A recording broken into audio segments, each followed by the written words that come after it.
മോദിയുടെ മൂന്നാം സർക്കാർ കൊണ്ടുവന്ന കാർഷിക വിപണനത്തിനുള്ള ദേശീയ നയചട്ടക്കൂട് കർഷക പ്രക്ഷോഭത്തെ തുടർന്ന് പിൻവലിച്ച 3 നിയമങ്ങളെക്കാൾ അപകടകരമാണെന്ന് സംയുക്ത കിസാൻ മോർച്ച. ലോകബാങ്കിനും അന്താരാഷ്ട്ര ധനമൂലധനത്തിനും കീഴടങ്ങിയുള്ളതാണ് ഈ നയം.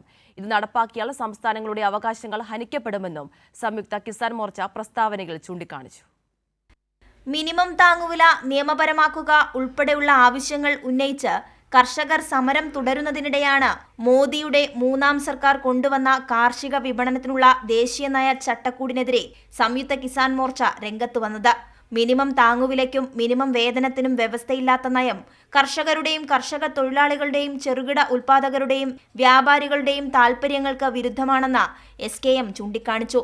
ഇത് കർഷക പ്രക്ഷോഭത്തെ തുടർന്ന് പിൻവലിച്ച 3 നിയമങ്ങളെക്കാൾ അപകടകരമാണെന്നും ലോകബാങ്കിനും അന്താരാഷ്ട്ര ധനമൂലധനത്തിനും കീഴടങ്ങിയുള്ളതാണെന്നും സംയുക്ത കിസാൻ മോർച്ച വ്യക്തമാക്കി. ഇത് നടപ്പിലാക്കിയാൽ സംസ്ഥാനങ്ങളുടെ അവകാശങ്ങൾ ഹനിക്കപ്പെടും. ഹരിയാനയിലെ തൊഹാനയിലും പഞ്ചാബിലെ മോഗയിലും ചേരുന്ന കിസാൻ മഹാപഞ്ചായത്തുകൾ ഈ നയത്തിനെതിരെ പ്രമേയം പാസാക്കുകയും പ്രക്ഷോഭം പ്രഖ്യാപിക്കുകയും ചെയ്തേക്കും.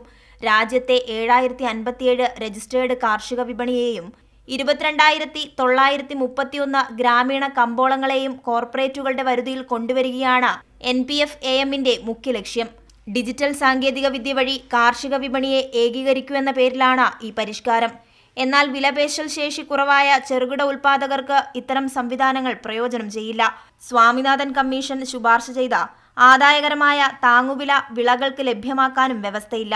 GST, ദേശീയ സഹകരണ നയം, ഒറ്റ തെരഞ്ഞെടുപ്പ്, തൊഴിൽ കോഡുകൾ എന്നിവ പോലെ ഫെഡറൽ സംവിധാനത്തെ ദുർബലപ്പെടുത്തുന്നതാണ് NPF-AM. ഒരു രാജ്യം ഒരു വിപണി എന്ന മുദ്രാവാക്യമാണ് കേന്ദ്ര സർക്കാർ ഉയർത്തുന്നതെന്നും SKM പ്രസ്താവനയിൽ കുറ്റപ്പെടുത്തി. കൈരളി ന്യൂസ്, ദില്ലി.